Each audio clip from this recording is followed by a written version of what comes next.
Right. So like I said, hi everyone. I'm Eliza Posner with the Alaska Children's Trust, and welcome to the 5th in our series on trauma-informed training. So it starts at the front door, and we'll be talking about trauma-informed culturally relevant physical environments. And we have Addie here presenting. A few notes before we get started. Please make sure you're on mute when you're not speaking. We will reserve time for questions at places, but if you have a question at any point while Addie's speaking, feel free to put it in the chat and I will monitor and make sure your questions get asked. And after the webinar, we will have the recording that I can send to you, as well as if there's any resources that are mentioned that you want, I can make sure to get those for you. So with that, I'll turn it over to Addie to get started. Great, thank you very much, Eliza and Alaska Children's Trust, and hello everybody. It's great to get a little bit of a sense of who you are from looking at your introductions in chat, and so you're very welcome, and thanks for spending this Tuesday. We definitely call it Tuesday today, right? With all the twos in today's date with us today. So yeah, again, my name is Addie Peters from Forge Facilitation. I'm a mental health therapist by training, and I've been working in staff training and organizational development for the past decade or so, and particularly, I suppose, in the past number of years, very much so in looking at the embedding of trauma-informed practices within workplaces. And you know, the longer that I do it, the more I think that embedding trauma-informed principles and practices within our workplace really just comes down to being a considerate, a curious, compassionate and empathic person, and finding those like-minded people in your organizations and within systems, and working together to create conditions that suit human beings and human beings as people who are connected. And you know, I think we can use different language. We can talk about trauma-informed and culturally relevant, and we just say, gosh, how do we maybe not accept everything just as it was, or this is the way it's always been, and say, gosh, how can we move towards making our spaces trauma reducing instead of trauma inducing, or stress reducing as opposed to stress inducing. And so many of our systems and our workplaces and our places where we serve people who may be vulnerable, people who may be at a low point in their lives, and often we serve those people in spaces that really are very stress inducing. And so we want to look at that today. I know that most of you have your cameras off, and you're probably taking this opportunity as well to eat or to drink or to do whatever you need to do, and that's absolutely fine. Just like Eliza had said, I do encourage you at any point in time to just unmute and ask a question or give a comment, share a story. There are a couple of times here where I will be inviting you to engage in a thought experiment, or even get up and have a look around your room and respond either in chat or out loud. But again, that's kind of entirely up to you. All right. Oh, and I just want to say I am calling today I live in Bethel in Western Alaska, and we are having, I'm not quite sure, it seems to be working okay now. We've had very glitchy internet all morning, and I think just like much of the state, we're having unusual weather, and we've had a really big warm up. And I know very little about how GCI operates, but I think we probably have a lot of ice build up on equipment and could be slowing things down. So fingers crossed that we'll make it through. If it gets very slow, I may turn off my own camera. And I will reference resources and things like that as we go along, and I will make sure I'll send a resource list to Eliza at the end of this, and that will go out to all of you, as well as you can feel free to contact me. Okay, so I titled this, It Starts at the Front Door, and we're thinking about the trauma-informed considerations for our physical spaces. And really that sense that once we walk up, and again, with all of this, I really encourage you as best as you can for this to, to be a full sensory experience for you. So, as you're looking at these pictures, call to mind your own front door, call to mind your office front door, call to mind a time that maybe you were very, very nervous about a doctor's appointment, or going to the courthouse, or receiving services, or whatever the case may be. And just all of those impressions we get right at the front door, what are they? And allow those to come to you, and maybe take down notes as well on those, because although the resources that I'll be giving you at the end are very much a checklist and worksheets to go through an environmental scan of your workplaces, and to say, oh yes, we have this, or oh no, we don't have that. Really thinking about trauma-informed physical spaces the checklist is important, but only in that it reminds us of the things that we want to think about and talk about. But there's no such thing as this, building A is a trauma-informed building because it has, 1, 2, 3, 4, 5, 6, and 7. The building has to suit its purpose. It has to suit the community that it's located in. It has to suit the staff. It has to really be a place of healing, and a place that sustains wellness and reduces trauma. There's a checklist of things we want to think about, but it absolutely has to be a good fit. I'm just going to read briefly from Dr. Karen Treisman, who writes a lot about this, and I really think she captures this well. We know that you can have the most beautiful and well-designed building, but if the feel and the people don't match, then it will not work. Similarly, you can have a building which is outdated, but if the people make you feel welcomed, heard, and connected, the building is less relevant. So it really is about a combination of the inner and the outer feel.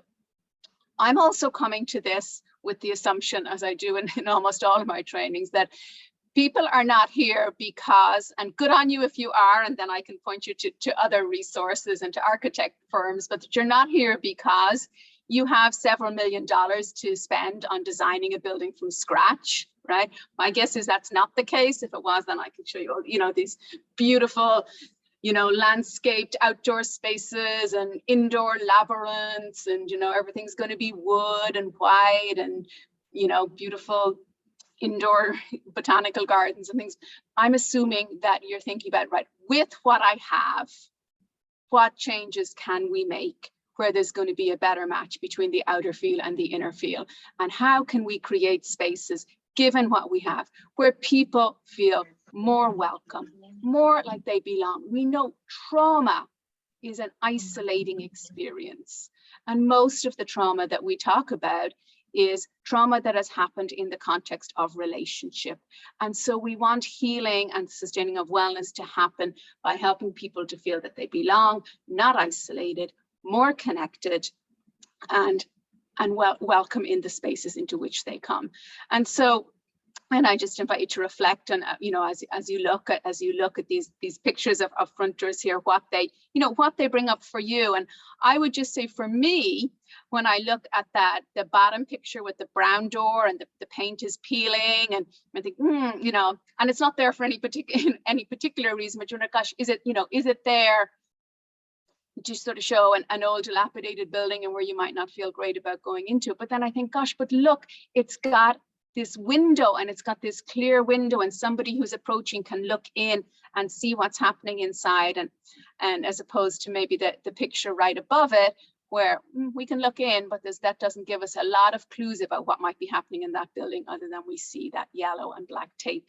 And again, that sends a message to us, and it probably sends sort of a message at an unconscious level. So start to think about, if your building could speak, if your front door could speak, if your lobby could speak, if your therapy room could speak, if your bathrooms could be, what would they say? What are the messages that they are giving out? And so these are the kind of questions that I want you to mull over and to jot down thoughts on as we go through. With the embedding of trauma-informed principles, I think a helpful way to think about it is that what we're really trying to do is align what we know with what we do.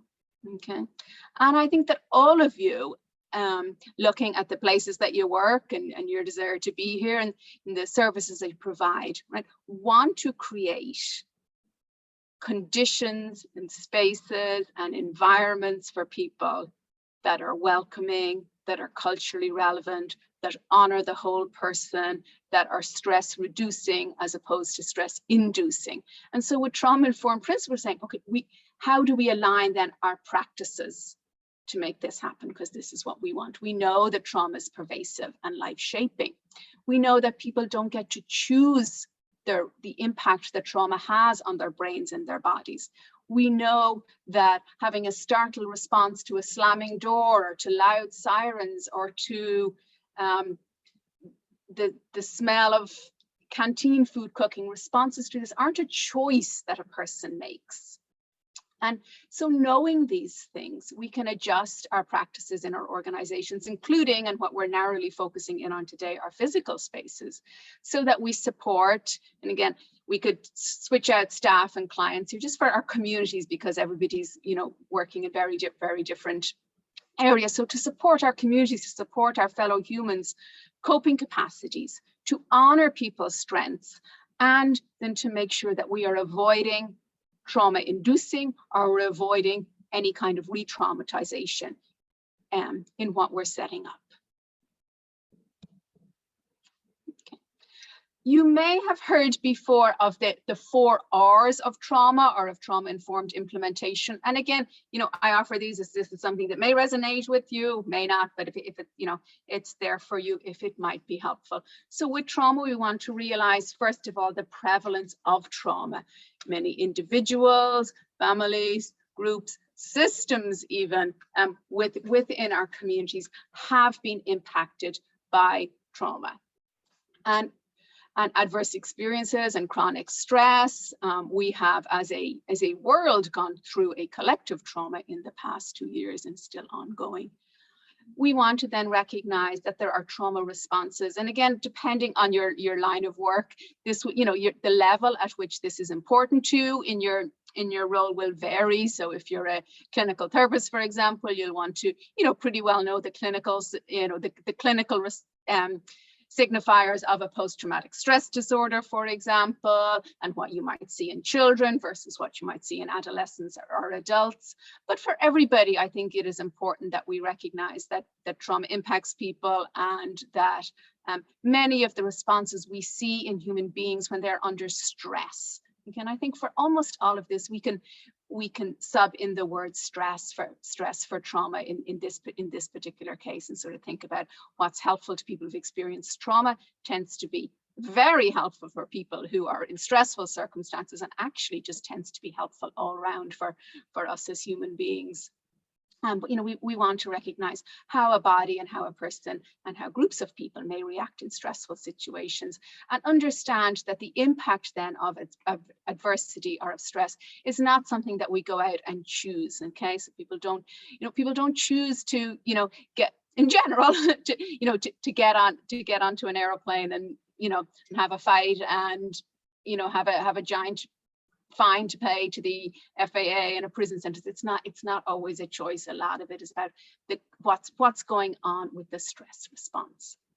And so we, in our community roles, can then think about how do we respond then with this realization and recognition with principles and practices that are trauma informed, and how do we always sort of keep that key 4th R in mind, that R of resisting re-traumatizing and creating conditions that instead, I like to say, flip the script on trauma and create an opposite condition. So we could then, I'm going to introduce briefly what are the sort of the SAMHSA and the fairly well established and recognized principles of trauma-informed practice, and then how these might be reflected in our physical environments. So again, what we're going to be doing here is the first 3: safety, cultural relevance and responsiveness, and voice, choice, and empowerment. I'm not going to provide in-depth analysis or definitions of any of these terms. They're saying, here's the 10 things you need to do for safety. But what I would like you to do is to keep the 6 principles, these 3 here, and the ones that are going to come up on the next slide, in mind as we're talking through the rest of the presentation today. And that when you get resources with checklists of items, and the items will maybe very sort of direct, they will say, is there, good lighting inside and outside the building? And when you're looking at something like, and you're ticking the box for good lighting, what I'd really invite you to just consider, okay, how does good lighting impact how safe a person might feel or not? Why, and some of them, the answer would be, it doesn't really. Why is good lighting important from a cultural relevance and responsiveness perspective? What kind of relationship might there be between voice, choice, and empowerment of clients and lighting? And why does that matter? Okay, here I will pause and say, oh, a potential answer to this is if you were working, excuse me 1 second.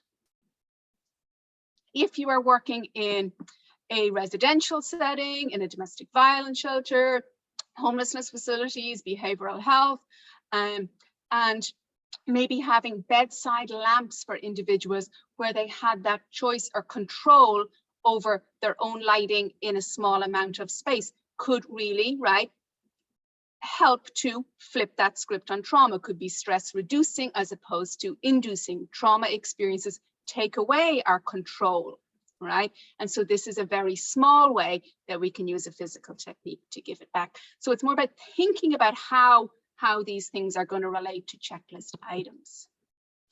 Trust and transparency. People who've experienced trust, or people who've experienced trauma, have often experienced betrayal trauma and have had trust eroded. People have not been transparent with them, and particularly, and I, in my years of experience, both working and interacting with systems and agencies and medical education, systems are not always transparent. And so, how can we change that? And how are there things that we can do in our physical environment that up and increase that trust and transparency? How do we counter the isolating experience of trauma and build opportunities for collaboration and peer support into our physical environments? And then this last one, hope, is not always listed as a trauma-informed principle, but I think I put it here because when we're thinking about anything that we can do in our physical spaces that's going to be of support to people who've experienced trauma, I think adding and creating hope in any form and creating a sense of hope is really, really important in our physical spaces. And again, as we're looking through checklist items, I really encourage you to be thinking about hope. I'm going to kind of pose this question to you now for a pause and reflect. And at the same time as posing it to you, I'm also going to take a minute or two so that you can really think about it, and then I will pause and take any questions from you and have a look in the chat too. But this question says, how does, just based on the tiny little bit we've covered so far, what does your organization do well, do you think, to reduce elements in your physical environment that might be re-traumatizing, and what can you do better? And so, you can start to think about, okay, in courtrooms, for example, how we have, the judge is always up higher than other people and wearing clothing that distances him, her, them from other people. What kind of stress does that induce? How might that be changed? Start to think about people who have experienced violence within families, people who've experienced racism and sexism and ableism, people who might have experienced medical trauma, people who find bright lights, sudden loud noises, a lot of paperwork to be completed, right? People who might find that triggering or re-traumatizing. What are some of the things in your environment that relate to this? And what might you be able to do better? So just invite you to make some notes for yourself here for a couple of minutes, and then feel free to ask or share anything in chat or off mute. So just have a pause.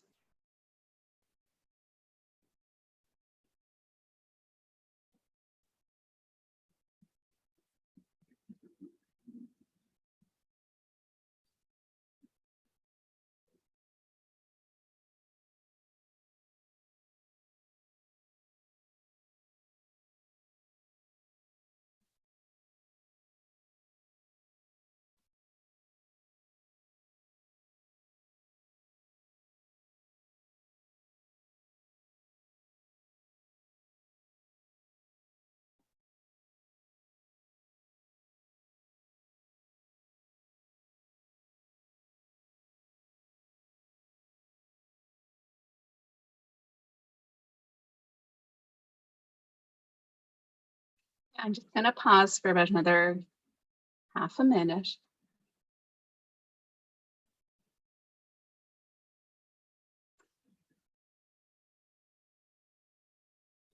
Great. And I see Megan is sharing in chat. We painted the walls of our, Child Advocacy Centre calming colours. We deliberately thought about what children and families would see when they first walk in the door. We added lamps and artwork. We put comfortable chairs and a nice rug. Awesome, in our forensic room. Beautiful. Thank you for sharing. Thank you for sharing that, Megan. That's great. Yeah, and I love the, I really noticed there, he said, we deliberately thought about these things. So it's not, aesthetics are really important, but it's not a mere, it's not mere aesthetics. Oh, let's just make it look pretty, but it's the deliberate thought that goes into that. And what kind of a setting do we want to make for children when they're walking in here and in the state of mind that they may be. Lovely. All right. Any other thoughts, comments, or questions before we move on?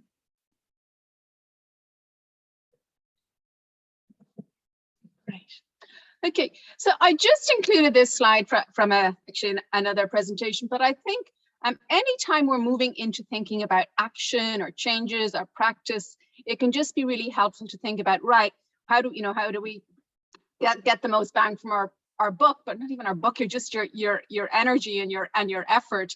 And I think that's where we've got to think about what things are both very important and then also relatively easy to change. So up there in that gray box, what has high importance and high changeability. Because some things might be really, really important, but they might be hard, they might be like maybe the physical location of your building might be really important, right? But maybe where your building is right now isn't in the ideal location for your clients to be able to access it in a good way, and they have to take 2 buses. But how easy is that to change? That's probably pretty difficult on the changeability scale. Doesn't mean that you disregard it altogether, but it's also pretty important, right? Like Megan had pointed, it's pretty important how a client feels or what impression they get when they walk in the door. And maybe right now, because it's convenient for staff, maybe the trash bin and the recycling bin are right there inside the front door, because then that's less of a walk for people out to the dumpsters, right? But that's highly changeable, and that could be a good place to start. Maybe. And so hopefully this and the checklists that you'll get after this will remind you some of these things that can really easily, many organizations, right, that are there to provide services to people, and again, who might be feeling vulnerable, who might not have ready access to the internet, for example. Maybe they have their doors closed and there isn't information up there with the opening hours or with how to contact them or other services after hours or things like that. We're like, gosh, we didn't really think about that because we think everybody just Googles opening hours, whatever the case may be. Make sure you post these kind of things on a door when it's closed so that you're connecting with the people who may need that service. So little things like that, but think about highly important, also highly changeable. Okay, we're going to get into looking at some pictures now, fun part. All right, so if you have a look here, I hope it should be relatively obvious how some of these pictures from workplaces create a more stress-inducing type of environment, right? And so we see that plant that's dying, and right, you're like, and staff working in organizations too, right, are so overwhelmed and pulled in so many ways and doing such important work, right? If your work is the prevention of child abuse or getting legislation passed, to help protect our climate or whatever the case may be, it can seem like it's such a minor thing, right? To remember to water the plants, or that's beneath you, or that's somebody else's job, or who cares if the plants are living or dying, as long as we're finding this person a bed for the night. But I do think we have to step back and say, right, but what does this communicate? And if somebody comes in our door and think, gosh, if they can't even take care of this plant, how are they going to take care of me? And in flipping the script, right, on trauma, we want people to feel that they matter, that they're worthy, that they're welcome, that they belong, all of these things. And so there really is a lot that goes into creating a nurturing and a cared for physical environment. I think that really can then in turn say to the people who are coming through our doors, including your staff, and this is important, you are cared for too, and you matter. And there is plenty of research out there as well that shows if you ask sort of people to rate, you know, how well they trust more of this is not so much human services, but would you trust this company? Would you trust them to resolve a complaint or to handle your business or finances? And then they make some changes with things like, you know, cluttered desks or plants not being cared for. And people trust, right? And trust is really important. We establish trust as a trauma-informed principle. People trust more when they say, gosh, you know, they're taking care of this. They can take care of me. So then we see, right, if the toilet paper run, there's really practical, you know, there's the practicalities and office work our office chairs not being taken care of, all of that clutter, right? Again, if you were walking into somewhere and somebody has a file or a document that belongs to you, and then you see that pile of paperwork there, you think, gosh, you know, am I in there somewhere? Is that how little my story might be worth? So you want to think about that. There are times, of course, where we need to put up signs that explain what rules are. But we do want to think about this. We want to think about this deliberately, and how can signage be more trauma informed? And we want to, you know, and again, and not be a pile-on. Think about the people who come into your services. Or I see that many of you are working with children. How often do children hear no, no, no, and don't, and that's not for you, that's not for you, that's not for you. And so how can we create signage that does explain rules, but that helps people know that they are welcome and that these spaces are for them? And so again, that's something that, you know, it takes a lot of tweaking, a lot of nuance, and how do you make that work for you? I was reading, as I was prepping for this one, in an Australian wildlife sanctuary, they initially had a big sign that said, no petting the sleeping koalas. And then, I mean, it's kind of just, but then they changed it, and it said, when the koalas were sleeping, it had a sign that said, taking a nap, please pet my friend instead. So that kind of more positive language. And so what's the way, maybe with something like this, no skateboarding, no cycling, no ball games, right? Where maybe, you know, the teens or whatever in this case just look and go, I'm not welcome here. This space isn't for me. How do we work with signage to change that? All right. And so if we have a look here, it might not be as immediately obvious, right? What's quote unquote wrong, or what might not be a good fit in any of these pictures. Okay, so I'm going to pause again and just invite you guys to have a look at that and think about, from a trauma-informed perspective, what potentially might be problematic with any of these representations. And so you could unmute, you could put it in chat, or you can just think for a moment and then I can answer.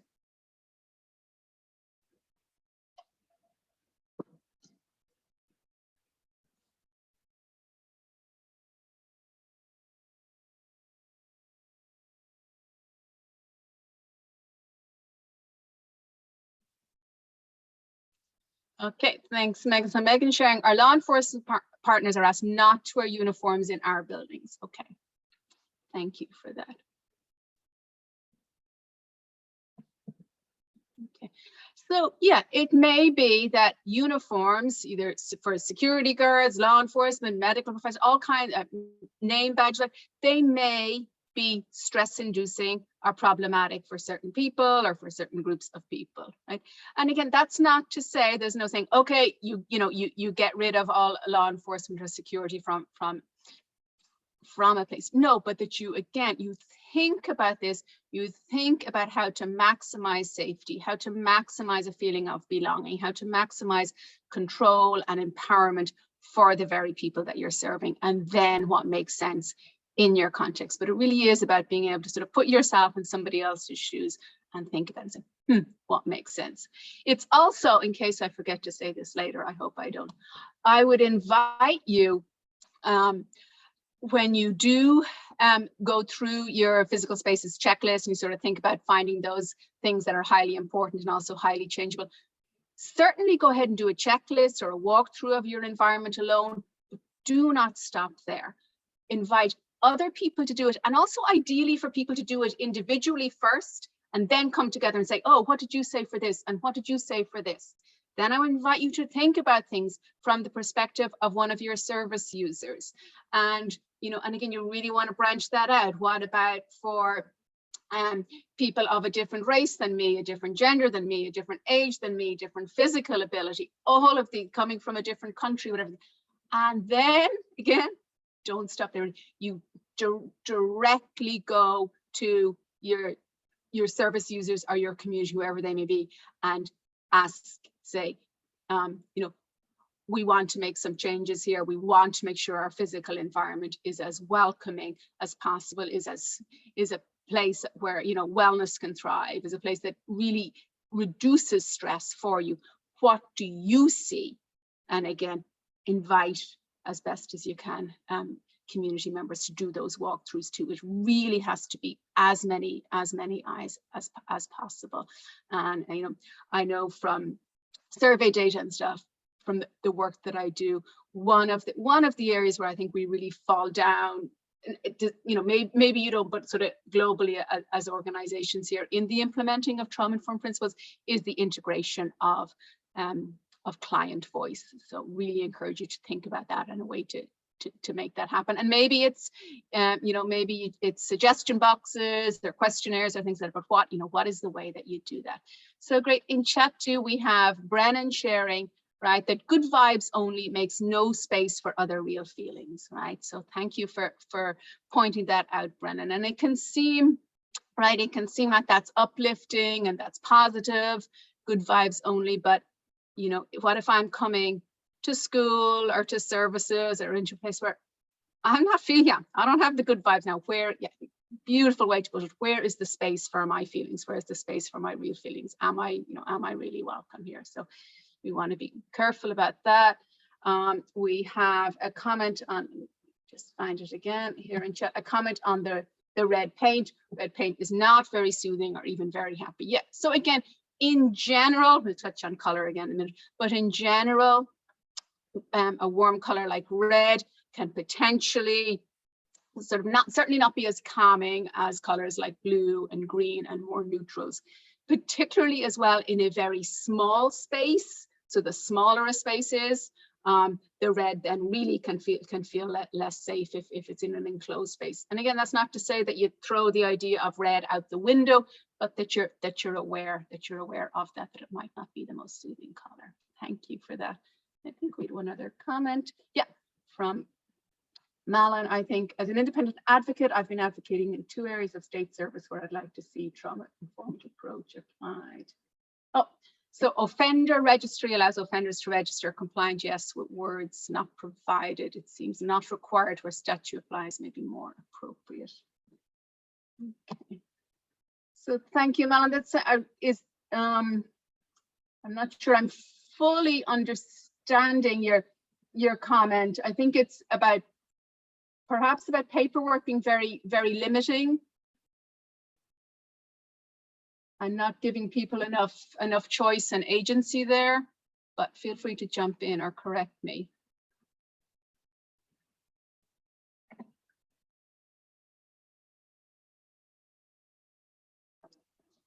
I'm glad you guys are thinking about all of this. So what else? Let me see what else we have here in these denims.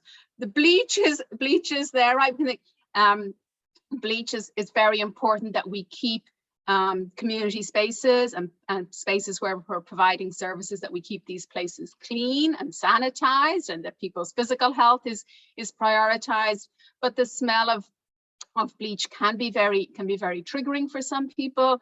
You know, bleach can be used to clean up messes after significant things happen in homes. It can have a very industrial feel to it. It might remind people of time spent in in an institution. So there's things like that where it's not again to say, oh, well, so don't use bleach or don't clean up, but to think about what that might be like for a person.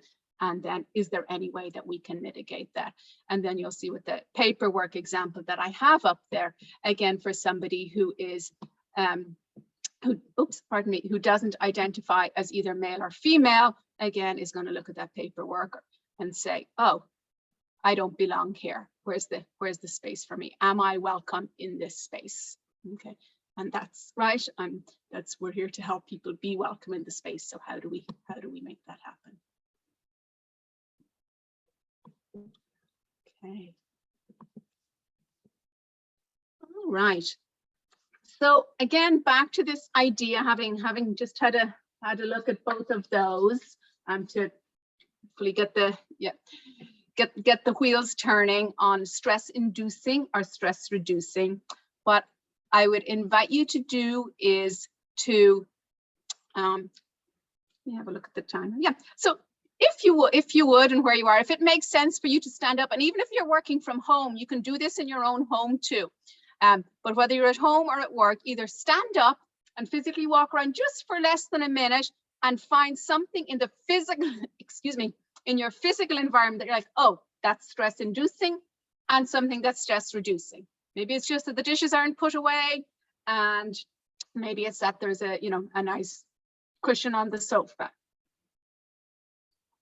Do the same in your workplace if you happen to be there, or if it makes more sense for you to just do this as to call to mind your office or your workspace or your lobby, your front door area, and bring that to mind. But if you would just jot down one thing that's stress inducing and one that's stress reducing, and then I would invite you, if you're willing, to share that in chat. So we'll just pause again here for a couple of moments.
Okay, and so if you've had a chance to do that, I'd really appreciate if you'd share that in chat for the benefit of everybody. And I think it can be really helpful that that we're communally thinking about how all of these things apply to trauma-informed principles. So we're not just going through a checklist of things. Okay. Well, and yes, sometimes needs must. So Megan's sharing that the home office is also a laundry room. So seeing piles of laundry can absolutely, right? That could be, that's a stress inducer. From Aline, stress inducing, no windows. And then stress reducing, that there's chocolate available. And Aline says JK, I don't know that you need to put a JK there at all. I think that's a valuable stress reducing element that can be added into the physical environment. So thank you for sharing that. Stress inducing, having a to-do box. Yeah. Dead plants, stress inducing. Colorful artwork, stress reducing. Thank you, Heidi. Yeah, stress reducing. Deanna's dog. Thank you, Deanna.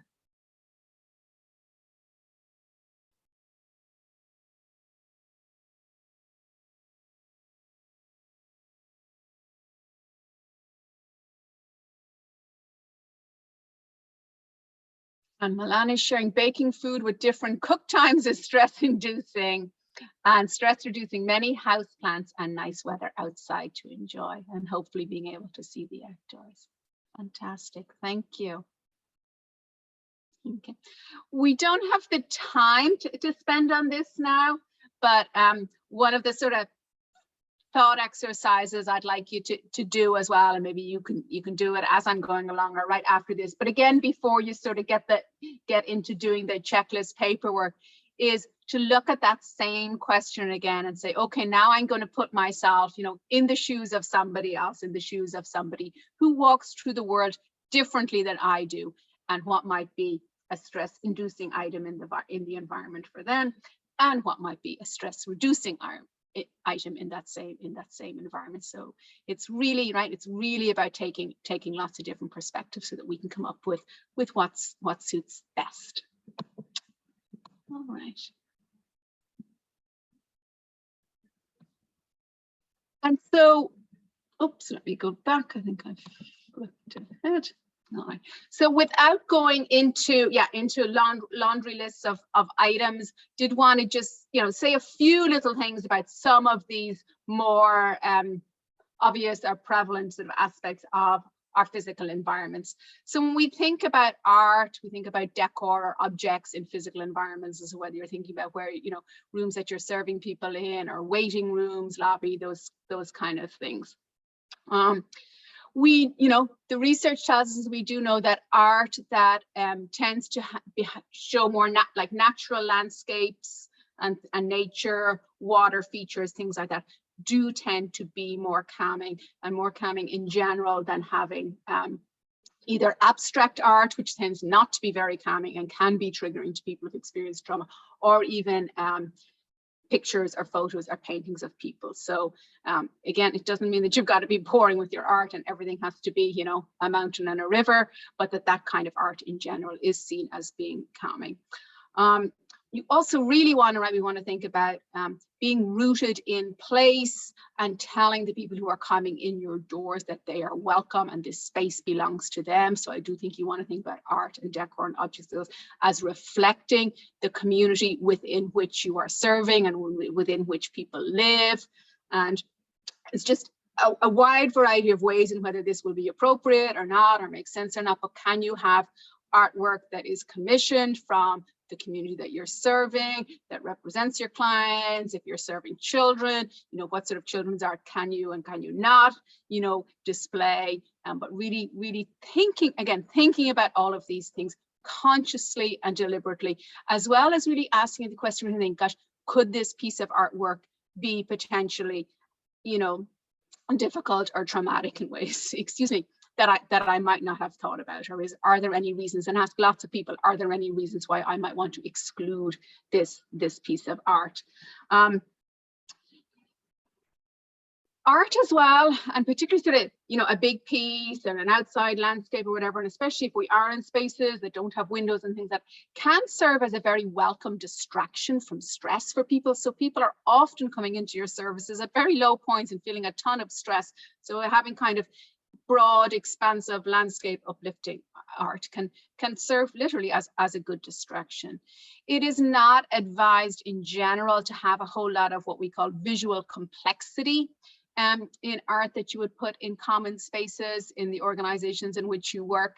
So by that, you know, having like 15 tiles showing 15 different diagrams or things like that, or if you've been in classrooms, sometimes classrooms, particularly in elementary schools, have a lot of visual complexity, right? There is so much going on, and that can feel chaotic, and that can feel distracting and overwhelming for anybody, but particularly for people who've experienced trauma. With decor and objects as well, you do want to be thinking about keeping your plants alive. You want to think about, again, lots of natural elements are good, wood, neutral colors, things that are circular. If there's going to be rugs, again, if it fits the space, it's worth thinking about having circular patterns. That tends to be more calming for people. Objects that people are going to touch or manipulate, it is a good idea to try to make sure that those objects can be easily wiped down. that they don't make a lot of distracting or irritating or annoying noise. So people might be nervous and might need something to manipulate or fidget or play with. But again, you don't want it to be something that can't be easily cleaned or that's going to create a noise that would be annoying to other individuals. So these are all the sort of scenarios you've got to go through. Right? Is it age appropriate? We've talked about being appropriate to your community. Is it age appropriate? Oh, I'm so sorry. All too often, I've worked a lot with teens, and so often I go into spaces that, you know, profess to be for teens, but they're full of art, decor, and objects that are really much suited to very much younger children. And again, what are we saying to a teen here? At worst, really what we're saying is, we don't understand you, we don't get you, right? If that message is coming across, then how is that teen going to trust that they can be helped or can be served or can be understood in this space if, you know, the art is, you know, little Disney cartoons? So really worth thinking about that there. Color, there's lots out there, and sort of the psychology of color.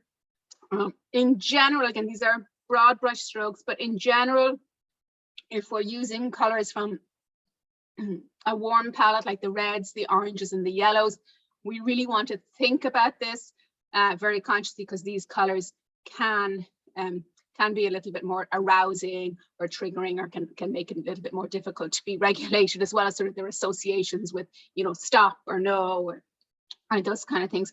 In general, then, cool colors like the blues and greens and purples and natural colors do tend to be more calming. In smaller spaces, really light colors and whites and natural will open the space up and create a feeling of more space. And again, we know people who've experienced a lot of stress or trauma who are just coming in to places feeling stressed, and we don't want people to feel crowded. So creating a sense of space with color, also with you know, mirrors and things like that can really be helpful. Although a very stark white can feel really institutional, so we want to be careful of too much stark white color as well. That can feel institutional and not very welcoming. And there'll be lots we could say about furniture and layout. I do want to skip ahead to another couple of slides I have, as I know we're coming up close on time. A lot of times, particularly in waiting rooms and things, that we have people who are, you know, again, are vulnerable at a low point. We have them sort of in 2 rows of seating, and they're forced to sort of face strangers like this, or maybe face the spouse that they're having an argument with. Not ideal. And if you'll see just in that little circular photo, we've got the chairs are angled more like this so that people can be a little more side to side. That feels psychologically safer. Also, putting chairs up against what we call sheltering walls, which are just the walls, but being able to have your back up to a sheltering wall can make you feel somewhat safer. Ideally, as well, then with furniture, you want to think about accommodating different sizes of people. If possible, have chairs that don't have armrests, so there's plenty of room. And again, depending on age and who your community members are, can chairs be moved around? Can people create, you know, sort of create their own layout and their own spaces? And can chairs not make a lot of noise? Not be, you know, industrial and institutional, really squeaky and noisy? And can we bring back in, you know, choice, agency, and empowerment in the layout of furniture too? So lots to think about there, as opposed to just the cost or how they might look. With lighting, again, obviously, I suppose, I think obvious that, you know, the more natural light, the better. The more calming natural light is, that of course can be a challenge to us in Alaska, or can be just a challenge because of physical space. If there's not natural lighting, you know, have lighting as soft as possible, and really do pay attention to not having light fixtures that flicker or that make noise, right? So, and it might be something that you don't even notice. So again, as you think about this, invite you to, you know, bring somebody else into your building and say, okay, I want you to listen. Can you hear, you know, our fluorescent lights make noise? Do you hear noise or notice flickers from lights? Because we can become blind to that ourselves.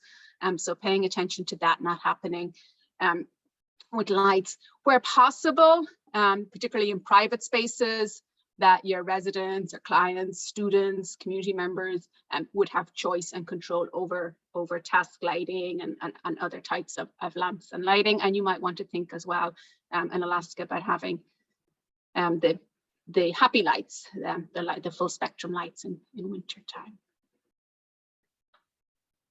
And Addie, we do have a question from Ali in Yes. the chat who's asking Okay. for recommendations for creating good physical environments for teenagers. Yeah, and they do all have, so yeah, and I see Elaine is saying there's so many different tastes and hobbies. I think this is one where, you know, apart from, you know, some of the obvious, like make sure that it's, you know, that it's not this, you know, just little kid space that we invite teens into. I think it's the perfect opportunity to think about that principle of empowerment, voice and choice, and where we really think about polling teens. And, you know, if possible, the very teens that are going to be using your services, and if not, then, you know, whatever teens that we have access to in our lives. I think it's really important. I think not only for teens, for everybody, you know, a lot of these are just good, both design principles and then in particular stress-inducing design principles. For teens in particular, I think we've got to sort of really give some consideration to the balance between creating communal spaces where people don't feel alone, with also allowing for that retreat and allowing for that ability to be a little more private and to do things alone. So I think particularly with something like furniture and layout, this is something where I'd really pay a ton of attention with teens and really kind of get into the weeds there with researching what might be the best sort of, for, you know, chairs and furniture layout for teens. If we just said, oh, let's have like 10 bean bags there for kids in a rec room, then, you know, there might be unintended consequences there, or every, you know, kid takes a beanbag and they're gone off to another corner. So we want some choice and ability to go here and there, but then we want to create ways that are going to naturally bring them together too. So there's a lot to think about with teens and others, but particularly with teens, I think giving voice is tremendously important. And as I'm giving resources for this, I'll try to make sure I include something specific there. There is 2 last slides I want to make sure I get to. This is just a reminder, I won't linger here, that when we're looking through our spaces, we really do want to think of all 5 of the senses, not just what things look like, but we want to think about all the senses. And again, we want to reach out to others. This picture here comes from an interactive experience from a Canadian organization, and you can find it at Your Experiences Matter online.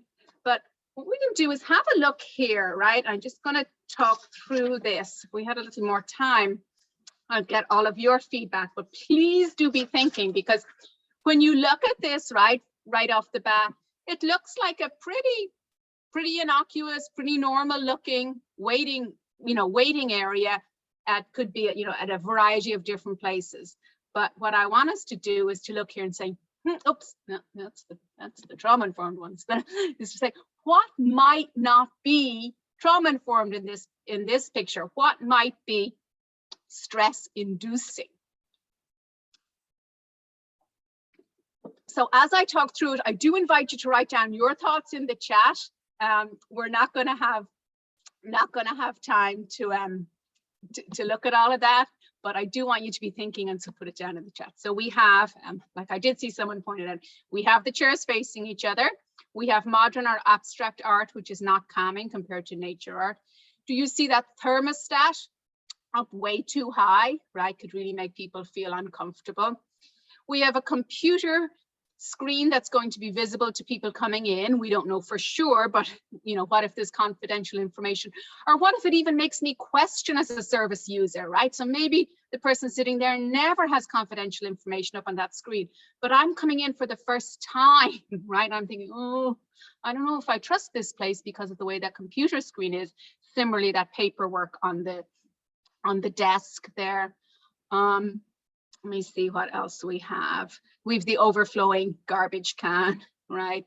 And there might be no problem with those materials on the coffee table, but again, we sort of want to know, are they appropriate objects for service users? And then we look here with some, you know, some changes made to this room. You'll see some additional things, right? Exit, very important.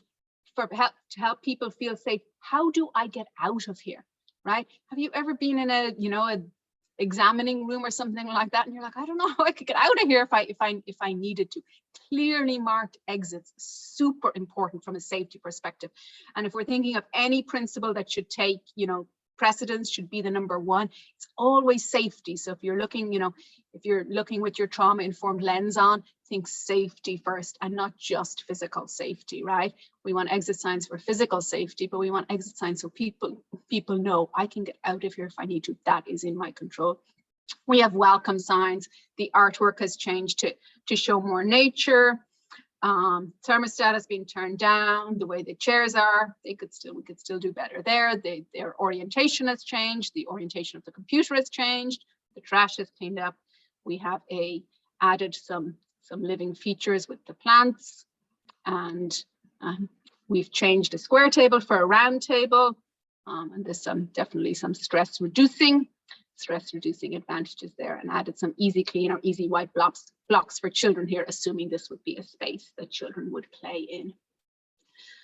So we got some more ideas there, but we're kind of at the getting right to the end. I always like to, we are at 1 o'clock, to think about what are, again, some easy fixes. If we think about smells, having oranges, good for teens too. Having a bowl of oranges in your waiting room can be a great idea. The smell of oranges can really reduce stress. And also, teens, they want something in their hands. So even having an orange to play with in your hand. You could possibly have, okay, so we don't want to say good vibes only, but we do want to give, you know, have positive messages. You could do art play, just kind of give a rock, take a rock, so people could have something to do. They could paint a rock while they were waiting. It keeps them busy, and then they could take one as a tangible reminder if they need it. Think about your bathroom.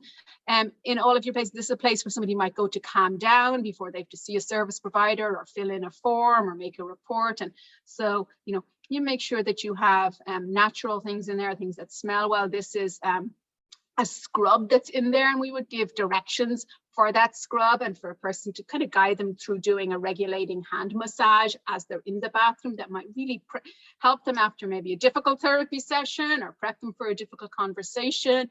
You could laminate these finger labyrinths in an easy wipe labyrinth and have those as sort of a tool to use in your waiting room. So they're just really sort of basic ideas. And I know that we are at time. You will get some of these. Check out, this is just an example of a survey you'll get. I'll give you lots because different ones work in different settings.